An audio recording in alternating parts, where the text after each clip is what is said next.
participar en esto es un gusto, es un lujo, pero también puede ser una inversión. Y me encanta justamente diseñar sobre necesidades inmediatas. Pero sí, el diseño está contemplado en eso, en funcionalidad principalmente. Yo, más que sea principalmente, es la prioridad. Cuando tienes mi edad, sí es una diferencia enorme de lo que estudié a lo que hago ahora. Bienvenidos a un capítulo más de Darius Architect, la revista que explora las tendencias más innovadoras en el mundo de la arquitectura, diseño, interiorismo e ingeniería civil. Mi nombre es Alex Martos y para esta ocasión platicaremos con el creador de la Embajada de Diseño, Álvaro Rego. Álvaro nos platicará un poco de la historia del MUMEDI, un edificio construido sobre una de las casas de Hernán Cortés, que a su vez fue construida sobre una gran pirámide. También hablaremos sobre la relevancia de tener un sitio en la Ciudad de México dedicado a los creativos y cómo este se convierte en un semillero de nuevos talentos e historias de éxito. Nos dejará una reflexión sobre nunca rendirse y siempre buscar nuevos caminos para lograr tus sueños, al crear, tras muchos años, el único alojamiento que conjuga la historia, la difusión artística y la gastronomía en el mero corazón de México. No se pueden perder esta gran entrevista. ¡Comenzamos! Álvaro, platícanos cuál es el concepto, el diseño que hay en este proyecto del MUMEDI, que tú dices, esta es una de las características más destacables en todo este concepto, porque recordemos que estamos hablando ya no solamente de un museo, de un restaurante, sino también de un hotel boutique en el mero corazón del Zócalo, de la Ciudad de México. Primero, el proyecto contemplaba el rescate del edificio, ¿no? Entonces, como había sido intervenido durante muchísimos años y tenemos partes de pirámide y parte de la casa de Hernán Cortés y pegostes siglo XX, entonces digamos que sufrió muchas transformaciones. Primero había que retirar la basura, ¿no? Después, tratar de meter diseño contemporáneo combinado con todas estas épocas, porque primero la intención era, bueno, a lo mejor vamos a tratar de rescatar la casa, que sea una casa colonial nuevamente. Imposible, porque ya tienes una fachada siglo XIX y tienes muchas partes. Entonces, en realidad se rescató cada pedazo a la época que le correspondía, lo que más se podía rescatar, ¿no? Entonces, fue un trabajo que pues, realmente nos tomó casi 20 años. Muy poco a poco, pero se hizo trabajo que nadie más estaría dispuesto a hacerlo si fuera pensando en que fuera un proyecto rentable. Pero también, pues la idea era de convertirlo en el Museo Mexicano del Diseño y de alguna forma volverlo un proyecto por lo menos sustentable, no que fuera un gran negocio, sino que fuera sustentable. Entonces uno era el restaurante, cafetería, que ha funcionado muy bien porque no solo es un ingreso, sino otra vez es un punto de reunión. Y ese punto de reunión no solo sirve para que creativos vengan y vean su trabajo y convivan con otros creativos, ¿no? Sino la gente se acerca a la creatividad viniendo a tomar un café a MUMEDI, ¿no? Y estás rodeado de exhibiciones, rodeado de productos y rodeado de un ambiente de diseño. La tienda, que siempre ha sido un laboratorio de experimentación en el que cualquier diseñador puede venir a ofrecer sus productos desde una sola pieza, y de ahí han crecido ya tenemos muchas empresas que han surgido de una pieza. Entonces traían una pieza, se vendía, hacían 3 piezas y así, ¿no? Y eso la verdad es que motiva muchísimo el proyecto de que está funcionando, no está sirviendo su propósito. Inicialmente mi idea no contemplaba un hotel, contemplaba unas residencias para creativos, ¿no? Entonces invitar a diseñadores de diferentes partes del mundo que vinieran a dar conferencias, a mostrar su trabajo y pudieran utilizar esas habitaciones. Claro, iban a estar muy bonitas y todo, ¿no? Pero mi esposa me jaló las orejas y me dijo: Álvaro, esto tiene que ser más sustentable. Claro. Es demasiado costo lo que tiene este proyecto como para que no. Entonces sí se utilizan con ese propósito de residencia de creativos, pero también es un hotel, y gracias a Dios ahora es el hotel con mejor calificación de toda la zona, ¿no? Y que es mucho decir, pensando en el flujo turístico que es el Zócalo de la capital. Exactamente.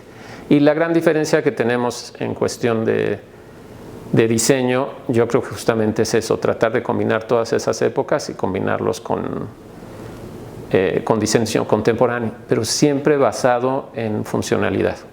Eso es lo más importante. O sea, por ejemplo, en esta habitación que estamos, podrías haber hecho un diseño mucho más extravagante y decir es que es el museo, ¿no?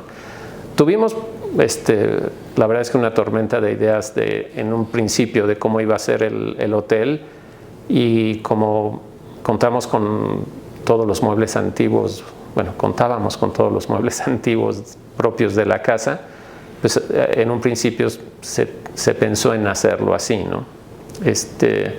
Pero la verdad es que las antigüedades eran muy valiosas y el deterioro de un hotel es grande, ¿no? Entonces se optó mejor por la idea de crear mobiliario que sea casi indestructible. Entonces tienes como estas cubiertas que son piedra sintética a un grado abajo del diamante, entonces puedes montar una maleta sobre esto y sentarte con unos jeans y tallarle los estoperoles y no se va a rayar, ¿no?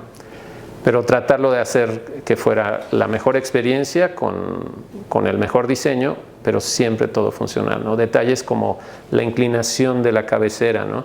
Que sean unos cuantos grados que muchas veces en un hotel, por reducir el espacio al mínimo, no se pueden dar ni tan siquiera ese lujo de unos 20 centímetros de inclinación, ¿no? Pero cuando estás viendo la televisión desde tu cama, pues eso hace la diferencia, ¿no?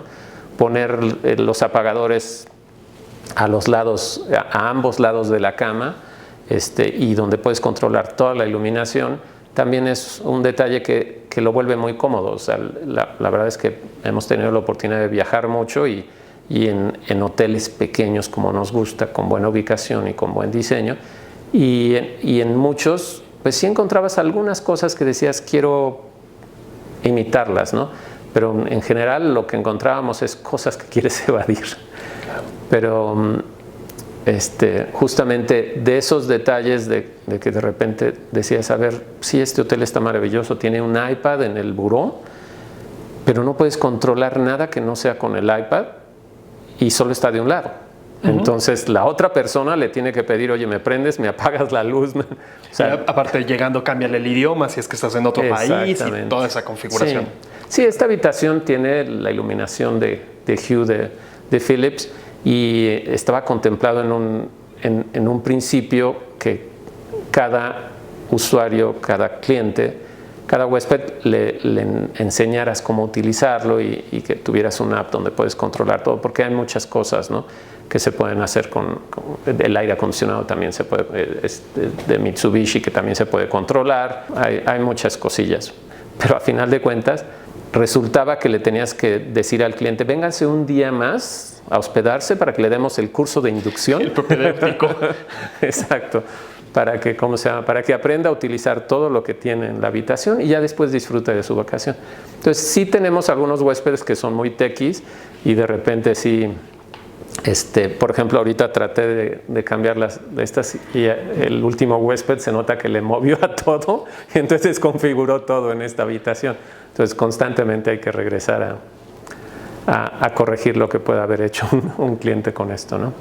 Pero sí, el diseño está contemplado en eso, en funcionalidad principalmente. Yo más que sea principalmente es la prioridad. Y por ejemplo, ven que todo tiene ruedas.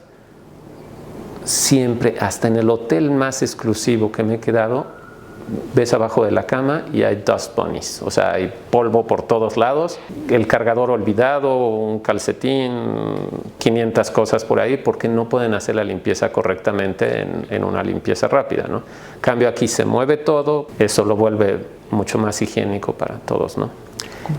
Los baños son muy amplios porque eran las dimensiones de las habitaciones que tenía originalmente la casa, ¿no? Entonces eso lo hace maravilloso. Pero aquí ahorita estamos con la puerta abierta de la habitación y el ruido del centro no se percibe. No se percibe, ¿no? Pero aún así decidimos ponerle ventanas y puertas de doble cristal. En las habitaciones, estas las que dan hacia el interior del patio, pero estas las mandas fabricar a España y las traen por barco. Entonces, porque no existe esa tecnología en México y vienen con sellos acústicos y térmicos los que han ganado, las certificaciones más altas de Europa. Entonces, esos pequeños detallitos, ningún hotel en el centro los tenía. Después de que nosotros los colgamos, algunos lo están empezando a hacer. Y es más, yo hablando con dueños de otros hoteles, les decía, es que tienes que hacer eso. No, es que es mucho dinero. Le digo, pues sí, pero si tu huésped, y aquí lo ves inmediatamente en los resultados de las redes sociales, en las calificaciones de Booking, de Airbnb, de lo que sea, inmediatamente te empieza a rebotar. Le sale muy caro no haberlo hecho. Y que creo que estás dando una definición muy interesante que a lo largo de distintas entrevistas que hemos tenido ha coincidido con personajes del diseño.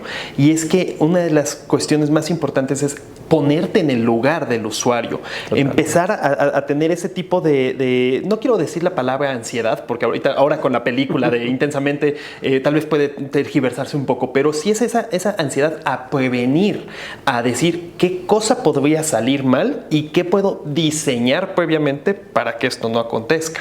No solo en el caso del diseño, en toda mi vida siempre hay gente que diría que que tiendo a ser negativo, y no, sino al contrario.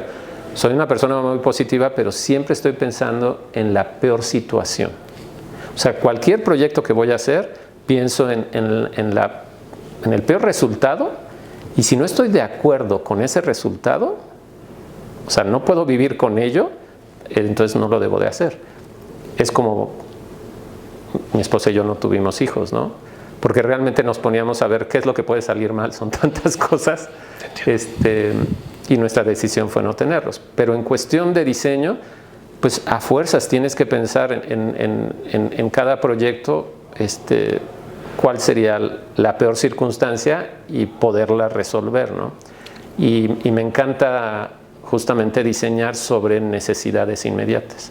Ahorita, por ejemplo, estoy diseñando almohadas para mí, una maleta para mí, porque en los viajes me doy cuenta que definitivamente si yo no cargo con mi propia almohada, no duermo, y mi esposa tampoco. Entonces cargamos con nuestra propia almohada que la diseñé yo mismo, ¿no? Las maletas, no existe, y ese es mi siguiente proyecto, no existe una maleta que pueda ser de rueditas, pero que la pueda subir al Himalaya, o sea, que pueda ser con unas ruedas de a de veras. De a de veras, ¿no? Ha habido algunos ejercicios por ahí que más o menos, pero no resuelven el peso, no resuelven las dimensiones o lo que sea. Es divertido el reto de cada cosa diseñarla para un resultado adecuado, ¿no? Y aquí es muy interesante porque tú diseñaste o tú participaste, me imagino, en el proceso de diseño de este lugar como museo, ahora también como hotel y demás. Y creo que es muy padre porque el proceso arquitectónico o la dinámica de una casa no es la misma actualmente que en el siglo XV, XVI. Claro, claro. Y luego esas características convertirlo en todo lo que hoy es. ¿Cómo ha influido este espacio, estas diría yo incluso limitaciones de la arquitectura en esto que hoy día es MUMEDI? Pues sí era muy complejo, sobre todo porque el edificio, bueno, justamente en esta habitación, en aquella esquina, bajaba una caída de agua que eran como si fueran pequeñas macetas en conos, una tras otra, así, tac, tac, tac, tac, tac. Esos eran los drenajes antiguos de aquí, y todavía estaban en uso muchos de esos. Entonces era de repente tratar de meter instalaciones nuevas por donde hubo algunas antiguas, pero algunas, la verdad es que merecían conservarlas ahí mismo porque estaban en perfecto estado y eran bellísimas, ¿no? Tratar de pasar primero una señal de internet a través de un muro de 60 centímetros. Cosa seria. Es divertido, pero pasar un solo cable. Entonces utilizábamos lo que hubiera dentro del edificio que ya hubiera pasado para lograrlo, ¿no? El proceso de retirar la basura, que es lo que mencionaba, era plafones falsos. O sea, teníamos una notaría que el señor era bien brillante y en techos como estos de 4,5 metros de altura, ponía falso plafón a 2 metros. Imagínate el polvo que se acumulaba allá arriba, ¿no? Ya de por sí los cielos rasos que ponían pegados a las vigas eran, se acumulaba mucho polvo y eso, ¿no? Pero era mejor retirar todo ese tipo de cosas y retirarlas permanentemente. Los muros, como lo de los patios y bueno, en toda la planta baja, los ves de piedra y los ves muy bonitos. Hay gente que no aprecia ese trabajo, o sea, pueden entrar, por ejemplo, al edificio de al lado, que lo hizo una gran empresa de restauración y recibieron premios y eso. Si realmente sabes lo que estás haciendo, fue un crimen lo que hicieron aquí al lado, aquí al lado y en el que sigue. En unos le pusieron hasta barniz sobre esa piedra.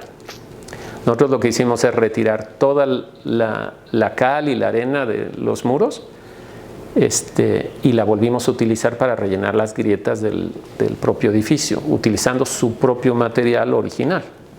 ¿Por qué? Porque estos muros, cuando tiembla, se mueven como gelatina, pero cada piedra es un engrane. Si tú le rellenas con concreto, es como si le metieras una barreta de acero y van a salir volando las piedras en uno. En cambio, así sigue teniendo su maleabilidad ¿cómo se llama? Del material. El inmueble y ¿cómo se llama? Y funciona mucho mejor. Pero eso fue un trabajo titánico, ¿no? Las piedras se limpiaban a mano lentamente y eso. En los edificios de al lado usaban esmeriles, ¿no? Y tú revisas las columnas y está metido el esmeril así, pero están marcados por todos lados. Hicieron calas que, bueno, nos sirvió de información. Nuestras calas que hicimos fueron 2 calas de 20 centímetros para darnos cuenta que abajo del piso que existe ahorita, a 10 centímetros está el piso de la casa de Hernán Cortés y a otros 10 centímetros ya viene piso de la pirámide del Papa de Moctezuma. Solo lo hicimos en 2 pequeños tramos, fotografié, volvimos a cerrar y ahí se quedó, ¿no? Pero en el edificio al lado hicieron calas de 15 metros, bueno, de 16, porque se dieron cuenta que a los 15 metros se detenía la pirámide y ya empezaba suelo firme, lo cual nos da mucha tranquilidad que este edificio está soportado por 15 metros de pirámide. Y que ¿por qué construyeron esa pirámide aquí y con ese gran peso? Porque era uno de los islotes del lago. Entonces estamos en la parte más sólida. Por eso es la gran diferencia de cómo se comporta esta parte. Por ejemplo, Palacio hace así, ¿no? La cuadra de enfrente se comporta muy diferente a esta, ¿no? Entonces es muy saludable. Y vaya que ese es un elemento interesante, ¿no? El tema de los sismos en toda esta región, pues claro. Creo que el proceso de mantenimiento, de revisión estructural, pues debe ser una labor bastante constante. Sí, en realidad en todos los sismos, y ya hemos tenido ya muchos desde que está abierto Momedi, nunca hemos tenido ni un solo daño, o sea, pero literalmente ni tierrita cae del techo. Porque, por ejemplo, en el hotel de acá, ¿cómo se llama? El Downtown, nos quedamos hospedados la primera noche que abrieron, la segunda noche que abrieron, y pedí un vaso de leche, a mi cuarto y un pan dulce, y de repente recibo el vaso de leche, y le digo, ¿qué le pusieron, canela? Y me dice, no. Y yo, caray. Y entonces veo y en el fondo había como así de arena, de tierra. Claro. Y yo, oigan, es que está lleno de... No, ¿cómo cree que no sé qué? Me dice, no, déjeme, se lo cambio. Le digo, a ver, es que ha de ser tierra de los terrados, de los pisos de estos. Le digo, va a ver qué fue eso. Le digo, es más, lo acompaño. Y yo iba con el vaso y entonces le digo, a ver, ¿dónde lo sirvió? Y aquí donde lo sirvió había tierra con la forma, con la marca del y veías, pues hay que sellar entre los tablones y ellos no habían sellado, ¿no? Entonces esos detallitos de repente, ¿cómo se llama? Justamente cuando es un arquitecto con un restaurador, pues tienen tiempos de entrega y de repente no habían pensado en eso y pues ya se lo saltaron y ya le entregaron al cliente, ¿no? Y el cliente es el que va a tener que vivir con eso. En cambio aquí, como fue un proceso de 20 años, pues al contrario, era trial and error y lo que mejor funcionaba lo íbamos replicando en otras oportunidades. Ahora, platicando un poco sobre el museo, ¿cómo es el proceso para elegir las exposiciones? ¿Cómo es la dinámica para una persona que nunca haya venido, que sepa qué se puede esperar aquí? Claro, bueno, mucha gente piensa que somos un gran equipo dentro de Momedi y de repente vienen a solicitar puestos así muy específicos dentro de eso, pero en realidad el museo realmente lo llevo yo, desde montar las exhibiciones.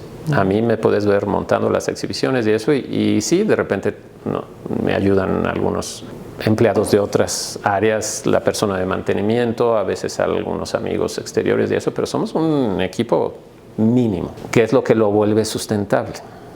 Si no, no sería sustentable. O sea, definitivamente, si tuvieras que tener un curador, el curador soy yo, eso es lo que nos da también una gran libertad, porque nosotros no recibimos fondos ni del gobierno, ni de Banamex, ni de Slim, ni de nadie, ¿no? O sea, somos totalmente independientes. Entonces podemos hacer proyectos en los que no se limita por ciertas cosas. Una de las cosas que más me molesta cuando llegan convocatorias y digo, ¡ay, qué padre concurso! Solo para estudiantes. Para menores de 35 años. Nuevos talentos menores de 35 años. ¿Es que no hay talentos nuevos de 80? Claro que sí. O sea, son nuevos porque nadie los conoce, ¿no? Y desde la revista Matiz que tenía, justamente ahí publicamos, por ejemplo, a Hugo Herrerías, que es un diseñador que a lo mejor ustedes nunca lo han escuchado. Hugo Herrerías diseñó Sal de Uvas Picot, el logo de Telmex, bueno, lo que se imaginen. O sea, hizo el Pancho Pantera del Chocomilk, el logo del Chocomilk, por supuesto. Pero cuando se empezó a sacar los bocetos así en cartón, hechos a mano y eso, tenía, pues no sé, la mitad de las marcas que conocemos en México los hizo él. Wow. Y nadie lo conocía. Entonces lo publicamos y por supuesto que merecía estar ahí. O sea, no se trataba solo de publicar a jóvenes nuevos. Por ejemplo, también ahí publicamos ¿cómo se llama?, al despacho de Quimera, que de ahí salieron varios diseñadores muy buenos, entre los cuales está Gabriel Martínez Meave, que es un cuate espectacular. Su trabajo es increíble y en ese entonces pues, muy poca gente los conocía y ya tenían un portafolio enorme. Entonces aquí para las exhibiciones, al principio empezamos a hacer, la primera exhibición que hicimos fue de Art Toys y curiosamente ahí yo todavía no estaba listo, el museo tampoco estaba listo para montar una exhibición, todavía estábamos en un proceso muy primario de la restauración. Y ahí conocí escuché de una pequeña exhibición que iba a haber ¿cómo se llama?, en la Santa María de la Ribera, literalmente en una vecindad, pusieron como 10 personas, mesitas de lámina de cerveza, y pusieron su juguete así encima, ¿no? Y dije, oye, está muy padre esto, y platicando ahí con algunos de ellos, dicen, no, es que sí hay mucha gente que está empezando a hacer art toys. Le digo, pues estaría padre hacer una exhibición. Ah, bueno, esto lo organizó este cuate. Le dije, mira, podemos hacer esta exhibición, y ¿cómo se llama? Y te doy todo el crédito a ti, ¿no? O sea, yo simplemente te ayudo poniendo el espacio, te apoyo en todo, pero va a ser tu exhibición. Al final de cuentas le quedó el proyecto muy grande, le entró una depresión y nunca hizo nada. Y ya que estaba montado todo, porque fue una exhibición espectacular, porque nunca hizo nada, entonces ya quería ¿cómo se llama?, el crédito, y le dije, no te preocupes, tú lo vas a tener. Pero después empezó a hacer loqueras y dije, se acabó, no volvemos a hacer eso. Prefiero mejor yo organizar las exhibiciones, hacerlo totalmente abierto, que cualquiera puede participar mientras que tengas el talento y no importa tu edad, ¿no? O sea, simplemente, por ejemplo, la exhibición de A la muerte con una sonrisa empezó otra vez como un ejercicio después de mis experiencias de muerte.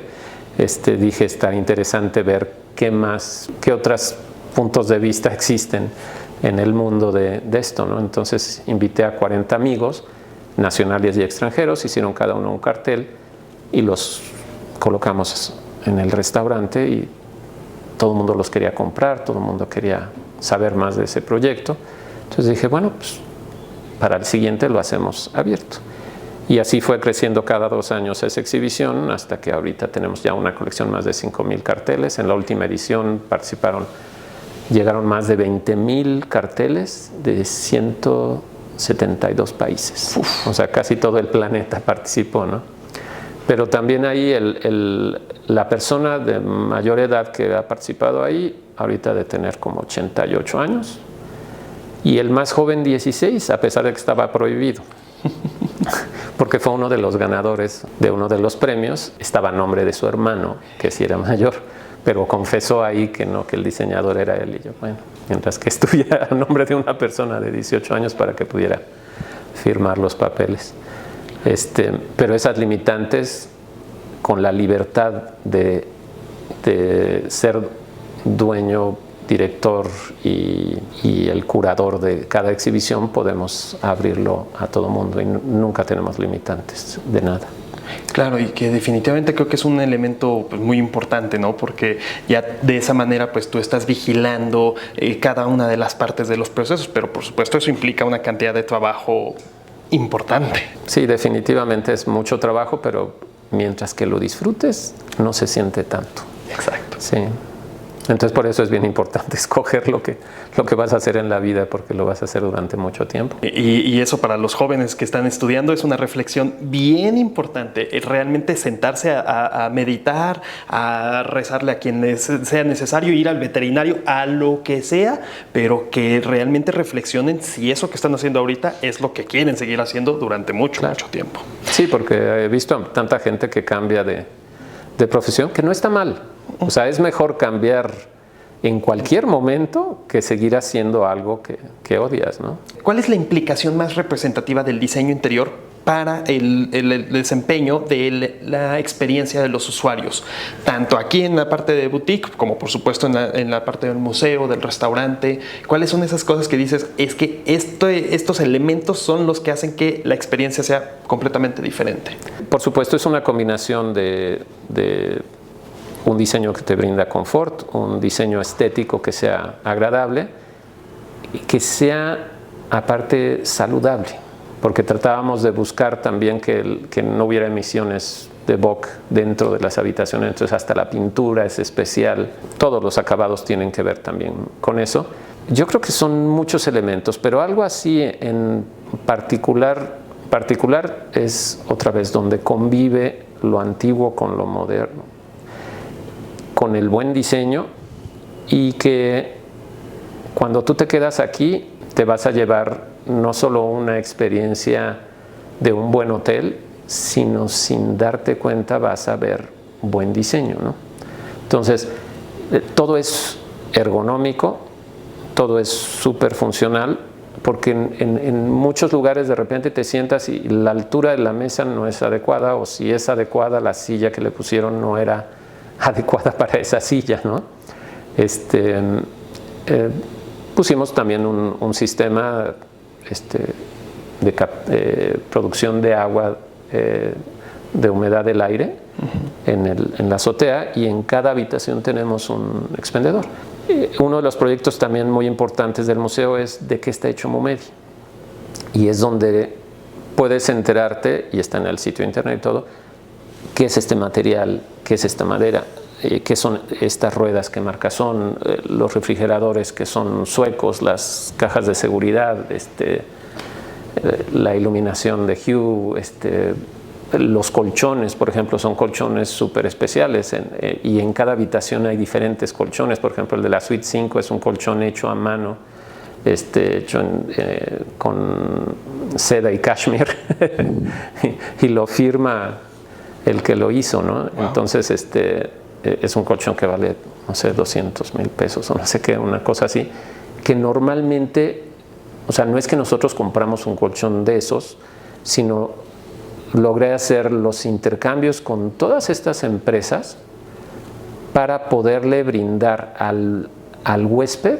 una experiencia de ultra primer mundo a un precio accesible. Entonces, igual es lo que pasa en el restaurante. tienes una experiencia de comida gourmet, de productos bien producidos. Como tenemos tantos visitantes en la calle de Madero, el restaurante tiene una rotación muy importante también de alimentos, entonces siempre todo está fresco, que eso no sucede en cualquier lado, ¿no? El centro funciona de una forma en que la calle de Madero tiene el mayor movimiento de personas de toda la ciudad. Sí. O sea, tienes 250,000 personas diariamente en un día normal, frente a nosotros, ¿no? Entonces eso brinda la posibilidad de tener muchos visitantes para el museo, para el restaurante. Entonces esa rotación te vuelve que siempre tienes cosas frescas, ¿no? El de la verdura viene todos los días, todo eso. Entonces, y se convierten en platillos accesibles, con un toque un poquito más especial que no lo tendrían en otro lado, ¿no? Yo creo que las cosas que más nos llena es cuando entra quien sea y se apropia del lugar.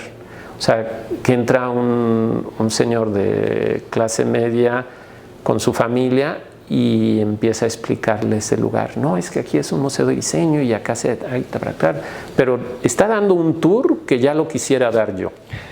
Eso es precioso. Y te pasa con extranjeros, con nacionales, con estudiantes, con familias y con grupos de diseñadores, ¿no? Y arquitectos y eso, ¿no? También a veces ando por ahí, de repente veo un grupo de arquitectos y están hablando del arco de madera que hay acá y empiezan a explicar qué es, totalmente equivocadamente. Entonces les aclaro en realidad cómo funciona. O me ha tocado que hablan de mí sin conocerme, y dicen, no, es que este señor heredó esta casa de su familia. Y digo, no, yo heredé la oportunidad de comprarla. Exacto. De trabajarla. Sí, exactamente. No, de comprarla. O sea, yo literalmente la tuve que comprar yo. No es que haya llegado y gracias. Estuvo más de 400 años en la familia y pues esa es la oportunidad que existe, ¿no? Cualquiera que quisiera comprar un inmueble en Madero, pues no existen a la venta, ¿no? Es solo menos de 1 kilómetro de largo y es la calle más cotizada de esto, ¿no? Un amigo diseñador también una vez me dijo que cómo me atrevía a poner un lugar como Momedi en el centro, ¿no? Porque era muy ostentoso para un lugar donde había mucha pobreza. Yo creo que te equivocas totalmente de cómo es. O sea, lo invité a comer y todo y le expliqué. Dije, creo que no entiendes cómo es esto, ¿no? O sea, hacer cosas buenas y accesibles para todo mundo no es untarle a la gente lo que no pueden tener, al contrario, esto es para todo mundo. Quizá el hotel no es a los precios de un hostal, pero también sus precios pueden ser muy bajos. O sea, hemos tenido tarifas bastante accesibles que si las comparas con cualquier cadena estamos muy por debajo, y sí, en ciertas épocas por supuesto son más caros, pero por la calidad de las habitaciones podría ser unas tarifas mucho más altas. El restaurante es accesible, la tienda hay de todo. Ha habido gente que ha criticado la tienda y dice, no, es que está caro todo. Tenemos más de 10,000 productos. ¿Qué es lo que está caro, no? Si le damos la oportunidad a una persona que produce 3 piezas al mes, pues claro, sus piezas van a salir caras al mercado, ¿no?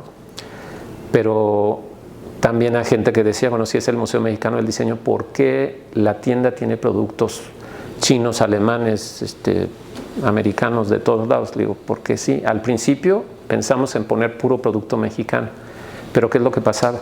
Manteníamos a los diseñadores mexicanos en una cúpula de cristal, porque estaban compitiendo solo entre ellos. Un club de Toby. Exactamente. Y el problema es que en la vida real tienes que competir contra todos, ¿no? Ahorita el gran problema que hay de la invasión de producto chino súper barato, pues tú tienes que, entonces, si dices, si el producto chino está enfocado a la baratija tal, yo tengo que hacer algo diferente y estar en un precio que de todos modos a lo mejor no va a competir en precio contra esos productos chinos, pero sí va a ser un producto asequible, ¿no? Claro. Y que la gente tiene que entender que son piezas únicas, que son piezas especiales, ¿no? Entonces eso es al contrario, creo que le estábamos haciendo un daño a los diseñadores en vez de un beneficio, y ahora al contrario se han aprendido a convivir en un mercado global, ¿no? Y has mencionado que este proceso es como una especie de semillero, porque le has dado la oportunidad a personas que tienen 2, 3 piezas así. ¿Tendrás así a la mano, en memoria, algún caso que digas, esta semilla se gestó aquí y ahorita está hasta acá? Bueno, hay semillas muy, muy divertidas. Por ejemplo, la marca de Seabop, que son unas carteras de piel sintética y piel de veras. Él al principio nos traía, yo creo que al mes, unas 10 o 15 carteras máximo. Y un día, y la verdad es que se vendían bien, estaban muy bien hechas. Y él muchas veces hacía, él también es ilustrador, y él hacía los diseños en las carteras. Y le dije, ¿sabes qué, Isidro? Aviéntate el diseño de un exhibidor y vamos a hacer algo más. Llegó un momento en que yo le hice el exhibidor y le dije, tú solo enfócate a llenarlo de producto. Y a partir de ahí, sus ventas subieron al cielo. Ahorita venden en Amazon, venden en muchas tiendas, y la facturación aquí, y que es lo que me gusta, que muchos de los proveedores que tenemos, nosotros somos su mayor facturación entre otras tiendas, ¿no? Porque también existen algunas tiendas de diseño pequeñitas, típico La Roma y así, que les piden exclusividad. Yo decía, y me decían, no, pero te puedo dar exclusividad. A algunos proveedores llegaban y le digo, no, nunca lo hagas. Primero, yo nunca te lo aceptaría, porque al contrario es un daño que te hago tremendo. El chiste es al contrario, que este sea un punto donde puedas crecer. Pero nos han llegado, de repente llegaron unos italianos y dijeron, queremos de esta joyería, se llama ¿cómo se llamaba? El hilo negro. Y le digo, mira, nosotros tenemos estas, pero si quieres puedes contactar, es que lo quiero para vender en Italia. Le digo, ok, nosotros te contactamos con ella, pero no te podemos dar sus datos, sino nosotros le vamos a decir, y que ella decida contactarte a ti. Y ya no supe qué pasó con ella, pero como eso ha habido muchísimos casos. Porque sí, pues para nosotros lo divertido, ojalá yo le pudiera comprar la producción completa a todo mundo y que conmigo se hicieran millonarios. Pues no, tiene que ser uno de los puntos de venta, aunque sea un punto importante. Cuando hicimos la del 50 aniversario de Batman, ¿no? Que fue una locura. O sea, tuvimos en un mes 52,000 visitantes. Estaba lleno, esto era una locura. Gracias a Dios fue pre-COVID, porque si no hubiéramos tenido ahí muchos problemas. Pero era formidable justamente la calidad de las piezas que obtuvimos. Cuando se subastaron, una de las piezas la compró hasta un jugador del Real Madrid en España, la compró en línea. Se vendieron a muy buen precio y todo ese dinero se donó para Make-A-Wish México. Entonces estuvo muy padre. Igual la de Snoopy eran para la fundación de Felipe XIII, que ellos ayudan a mujeres artesanas chiapanecas. Y en la segunda exhibición que volvimos a hacer de Snoopy era también muy divertido, porque ahí al final también se hizo un catálogo, pero ahí dije, le tenemos que mostrar no solo a los que participaron, sino a todo el público cuál fue el resultado, a quién se apoyó, ¿no? Entonces hicimos un viaje especial a la sierra de Chiapas para conocer a las artesanas y eso, y ver su trabajo, y la verdad es que dices, qué padre que al final no solo eso, o sea, no solo es voy a mostrar mi trabajo, voy a vender la pieza y voy a apoyar a una misión altruista, ¿no? Ahorita tenemos un proyecto que es con MGM, con el personaje de la Pantera Rosa. También la Pantera Rosa en México también tiene muchos fans, y pensamos que se podía hacer un proyecto interesante. En vez de que los recursos vayan a dar a una fundación, van a dar principalmente a los creativos que los hicieron. Entonces, es lo que les decía, para que puedan explayarse en dimensiones, en materiales y todo, a final de cuentas la remuneración va a ir para ustedes principalmente. Un porcentaje es para un porcentaje de, digamos que una tercera parte es para MGM, cubriendo los derechos de una licencia que tiene Momedi. Y para Momedi, en realidad, a final de cuentas, yo creo que nos quedaría como un 5% después de pagar las comisiones de tarjetas y demás con la compra de las piezas. Pero es lo padre de poder hacer un proyecto, que es lo que les digo. Cuando nos han tocado creativos que dicen, oye, no, pero a mí me pagó Vans $40,000 por intervenir unas chanclas, ¿no? Entonces digo, pues qué padre, o sea, qué buena onda. Si quieres que ahorita te paguemos $40,000 por intervenir, más bien por hacer una pieza para esta exhibición, entonces quiere decir que este proyecto no es para ti. O sea, qué padre, y que vayas abriendo camino para que las grandes empresas nos vayan pagando esas grandes aportaciones a los creativos. Pero esta es para aquellos diseñadores que, primero, tienes que confiar en la calidad de tu trabajo y en la pieza que vas a hacer, porque a final de cuentas, según el trabajo que le eches, vas a tenerle que poner un precio, y eso es lo que se va a vender, y después te va a tocar a ti un porcentaje. Pero solo si se vende te va a tocar eso, ¿no? Entonces tienes que estar seguro de que entonces tú eres el cliente de ese proyecto, lo cual lo vuelve también un reto importante. Pero también estos proyectos tienen una difusión increíble, o sea, salen en todos los medios, viene muchísima gente a visitarlos. Entonces también tienes que pensar si eso te sirve. Si no te sirve a ti esa difusión, entonces tampoco es el proyecto para ti. Entonces siempre es lo que les digo, pero la gran mayoría, ¿sabes por qué participan? Porque diario están trabajando en unos proyectos comerciales que no les llenan. O sea, que de repente, hijo, tengo que repetir el logo de Coca-Cola 300,000 veces para poner esta cosa de aquí, que no explota mi creatividad. En cambio, este es un proyecto para ti mismo. O sea, voy a hacer algo con lo que me voy a divertir, y después lo voy a poder mostrar a muchísima gente, y van a conocer otra faceta de mi trabajo, porque de repente ves que un arquitecto hizo una pintura, ¿no? O un diseñador gráfico hizo alguna pieza de joyería. Sí. O sea, es una oportunidad, pero es un lujo también, porque todo ese trabajo que le vas a dedicar significa que no se lo vas a dedicar al trabajo que te da de comer todos los días. Entonces, participar en esto es un gusto, es un lujo, pero también puede ser una inversión. No sé si lograron ver en algún momento el Batman Maya. Sí, como no, famosísimo. Y hasta la fecha lo sigues buscando, lo puedes escribir en japonés y te aparecen links. Y hubo hasta en algún momento gente que empezó a desvirtuar eso y decían, encontraron en una pirámide en Yucatán al dios murciélago, ¿no? Y es muy parecido a Batman. Pero por ejemplo a él le fue muy bien con ese proyecto, primero en difusión, y él es un estupendo diseñador y todo, ¿no? Pero a partir de ese proyecto, como hizo una escultura así muy padre, lo contrataron de Hard Rock Café para hacer unas armaduras increíbles, creo que también así medio japonesas o algo así, pero digamos que él pudo explotar eso.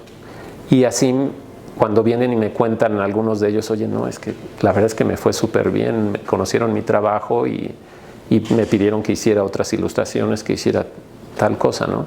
Aunque parece que no hay tanto fondo dentro de una exhibición que podrías hacer de la Pantera Rosa, más que disfrutar de la Pantera Rosa. Igual vienes y terminas aprendiendo de cerámica, de joyería, de tapices, y para estos proyectos, en algunos casos como en también tenemos los derechos para podérselos pasar a algunos de los diseñadores para producir producto de merchandising. Wow. Entonces, el responsable es Momedi del correcto uso de eso, y créeme, son plataformas especiales donde subes las cosas a aprobación. Y creo que de los más sofisticados es es como se llama, es el personaje de la Pantera Rosa, porque lo cuidan muchísimo. Entonces, para eso pues se han hecho camisetas, joyería. Por ejemplo, una chica que se llama Ventana Violeta, ella lleva vendiendo con nosotros también muchísimos años. Y ella está haciendo ahorita joyería para de la Pantera Rosa y está vendiendo muy bien. Entonces, esos son justamente esos casos de éxito que nos hacen decir una palmadita en la espalda de buen trabajo, ¿no? ¿Ves no sé si se alcanza a ver en la cámara el patito que está aquí sobre la cama? Una toma. El patito se llama B-Dog, también es un patito de China, que se supone que es un pato que iban un montón de patitos en un contenedor cruzando el Pacífico y se cayó el contenedor y los patitos fueron a dar a diferentes partes del mundo y así se hizo muy, muy popular. Quería justamente que cada huésped pudiera quedarse con un pequeño recuerdo de un objeto, de un arte objeto de Momedi, y era este patito. Están personalizados y son los únicos patitos B-Dog plateados que hay en el mundo. Wow. Entonces mandamos a hacer una edición especial de 5,000 patos, pero eso llegó a ser una exhibición de B-Dog aquí. Y la exhibición eran fotografías de patitos en donde fuera del mundo, justamente porque el concepto viene eso de que los patitos se regaron por el mundo, y estaba muy divertida la exhibición, pero también les pedimos los derechos para pasárselos a los diseñadores y hubo piezas formidables. Como comentaba, está Cristina Orozco, que tiene un tapiz padrísimo en la exhibición de la Pantera Rosa. Hizo también unos textiles muy especiales para B-Dog, y los textiles que tenemos en las habitaciones también son de ella, ¿no? Entonces es una diseñadora que dices, bueno, ya le está haciendo mucha publicidad y debe ser su amiga desde chiquito. Es una diseñadora que conocimos aquí cuando empezó a participar en las exhibiciones. Y sí, en varias de las exhibiciones hay algunos diseñadores que se han repetido y dicen, pero ¿por qué no los varías? Le digo, sí, por supuesto que se van variando, pero sería tonto no volver a invitar a alguien que hizo una pieza espectacular, ¿no? Es como, no, tú ya participaste. Dicen, no, espérame. Son pocos los que terminan cumpliendo con una pieza de muy buena calidad, porque digo, con Batman tuvimos allá un diseñador que se comprometió 3 veces y destruyó la pieza y nunca terminó entregando nada, ¿no? Entonces tuve que allá hacer, como el compromiso con Warner era entregar 33 piezas, yo hice una más, porque yo había participado con hice una más con un diseñador de Singapur, que ¿cómo se llama? Pues simplemente lo hicimos en línea platicando y terminó quedando el Batriachi, que era un Batman mariachi y también se vendió muy bien. Entonces también fue divertido también hacerlo, pero otra vez, si un diseñador te queda bien, yo prefiero seguir invitando a eso, pero siempre en cada proyecto vamos subiendo nuevos talentos. ¿Cómo es la convocatoria para que aquellos nuevos talentos estén enterados de? Exacto.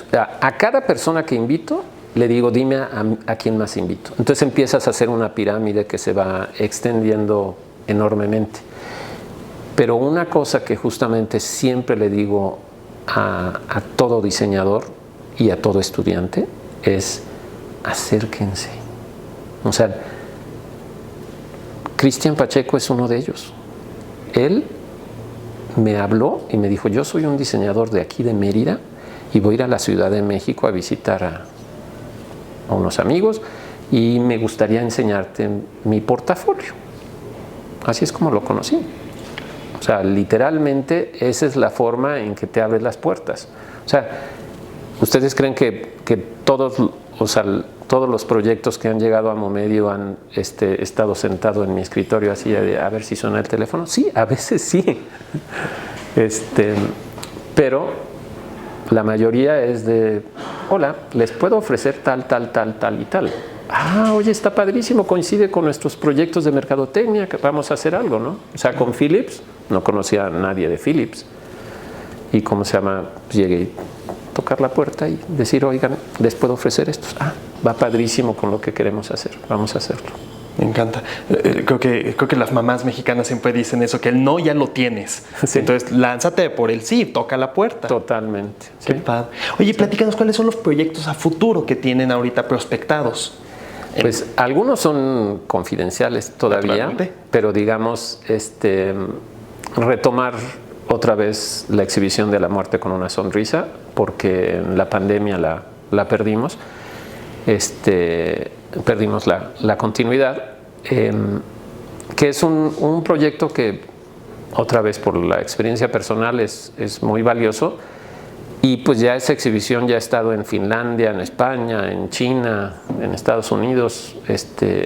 Tiene un potencial enorme porque es un tema que es infinito, porque en realidad nadie sabemos qué es lo que hay detrás del más allá, ¿no? Yo tuve mi experiencia así del túnel, pero cada quien tiene la suya. Y también en esas exhibiciones que eran cada 2 años se veía reflejada la historia del mundo.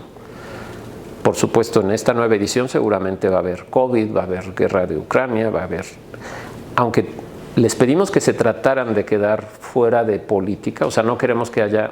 Una cosa es hablar de la historia y de los sucesos mundiales, y otra cosa es hablar mal de un gobierno o algo así, porque de repente nos llegaban una calaca de Salinas de Gortari o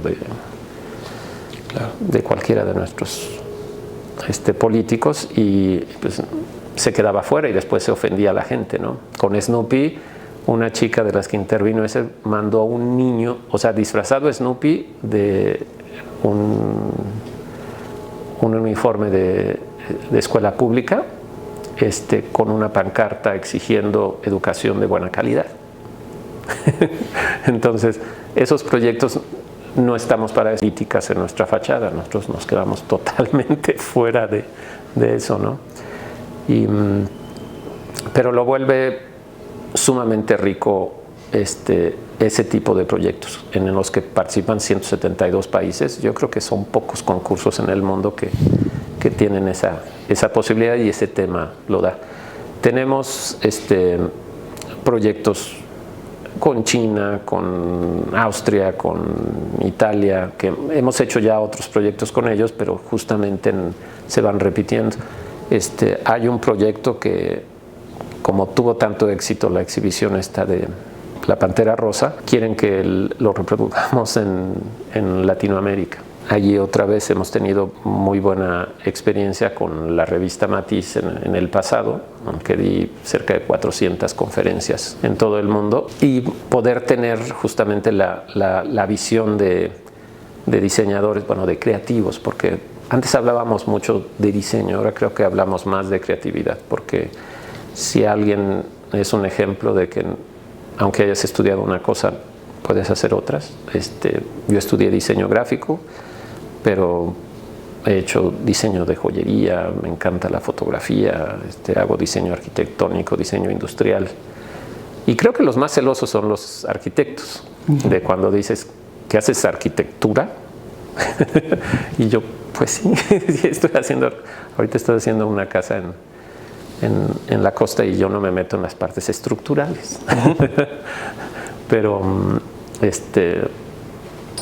sí me encanta realmente diseñar de todo. Mi esposa, me pongo a hacer joyería y la bajo a vender allá abajo, o sea, y se vende ese mismo fin de semana todo lo que hice, y me dice, haz más. Le digo, no, ya me aburrió, ahora quiero hacer otra cosa. Creo que lo maravilloso de ser creativo, ¿no? Que puedes irte para un lado y demás, y que los mismos proyectos te van llevando, ¿no? De repente, si tienes a 3M de cliente, como en su momento lo tuvimos, de repente yo voy a decir, ¿y ustedes hacen CDs interactivos? Sí, por supuesto. Y entonces llegaba al despacho y jóvenes a meterse a cosas interactivas, pero ahorita. Y comprábamos el duplicador de CDs y demás, y cada proyecto nos ayudaba. Era un reto padre para seguir creciendo, ¿no? que nos tocó todo el crecimiento hacia internet y cosas que ahora ya vemos como muy normales, pero cuando tienes mi edad, sí es una diferencia enorme de lo que estudié a lo que hago ahora. Y muchos de mis compañeros se quedaron atrasados, ¿no? Y que a veces pasa, o sea, incluso sí. en rangos de edades más jóvenes, claro, se quedan súper enfocados en una sola cosa, que no está mal en un principio, pero debes de tener la versatilidad de atreverte a hacer cosas diferentes siempre. Sí, totalmente, sí. Me encanta porque también hay un concepto que has manejado aquí de este lugar como la embajada del diseño y este proceso que nos mencionabas también antes de cerca de 170 países. Yo creo que el 90% de las personas no podrían mencionar ni la mitad de esa cantidad de países. Sí, es sensacional porque haces que de por sí México, que es una cultura tan arraigada a procesos culturales, artísticos, hiperdiversa, pues también tiene una noción del diseño padrísima que puede ser como un crisol, ¿no? Una mesa de experimentación espectacular y que me encanta ese concepto de la embajada. Sí, y justamente eso es bien interesante porque lo de la embajada fue el último diseño de la imagen de Momedi, lo hizo el despacho Ideograma, que a pesar de que ahorita ya no están juntos,